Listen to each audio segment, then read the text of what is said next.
You've had it before, perhaps at a carnival or a local crafts fair. You paid $7 for an 8-ounce bag, about the same price as crack cocaine. This is the art and science behind making kettle corn in your kitchen. There are two basic varieties of popcorn: butterfly popcorn, plentiful and available everywhere, and mushroom popcorn, scarce and difficult to find. Naturally, kettle corn is made with mushroom popcorn. You can't tell by looking at the kernel, but when it's popped, butterfly popcorn looks like what you'd get in a movie theater. Mushroom popcorn, however, looks like a tiny brain and nothing at all like a mushroom. It was named by a blind farmer from Iowa. But mushroom popcorn is not the only ingredient in kettle corn. You'll need some sugar, salt, and cooking oil.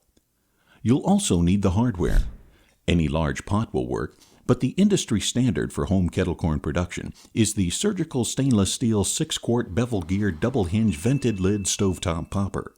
How convenient that mushroom popcorn and the stovetop popper are both available at justpoppin.com. In this recipe, we'll include the often imprecise and meaningless volumes of measurement used by chefs and translate them into real scientific measurements of weight and volume that you can use. The recipe calls for enough cooking oil to cover the bottom of the pot. This leaves several questions unanswered. Cover the bottom of the pot to what depth? Is the oil brushed on to a thickness of 2 microns, or do I cover the bottom of the pot in 2 inches of oil and deep fry the popcorn? What kind of oil and what viscosity? Let's figure it out. We want to put each kernel of popcorn in a bath of oil equal to 1/3 the kernel's height. The height of the kernel is 7/32 of an inch. The bottom of the pot is 7 3/4 inches in diameter. Do the math. We need 3.434 cubic inches of oil, or 4 tablespoons. As for the type of oil, that's dictated by the 450-degree temperature required.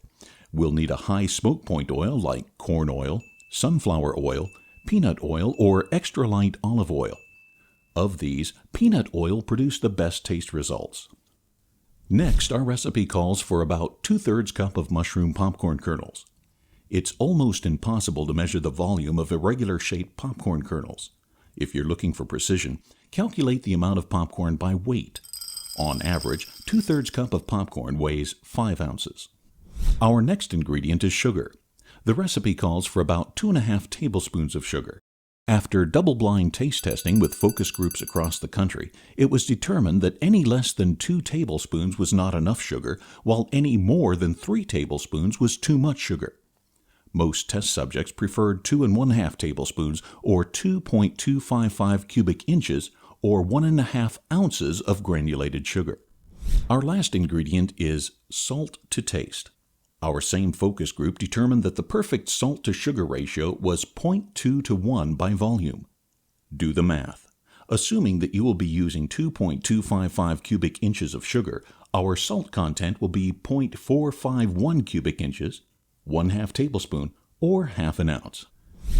In a bowl, combine the measured popcorn kernels, sugar, and salt. Prepare a container for the finished product. This container should be large enough to hold 6 quarts or 347 cubic inches of popcorn. Add the oil and 3 kernels of popcorn into the popper and close the lid. Apply enough heat to raise the temperature of the oil to 450 degrees. The standard home kitchen electric stove can be set to 75% burner power, while a gas stove top can be set to about 50% power. When all 3 kernels pop, we need to move fast. Quickly add the popcorn kernel, sugar, and salt mixture to the pot. The added ingredients will reduce the oil temperature slightly. This is normal.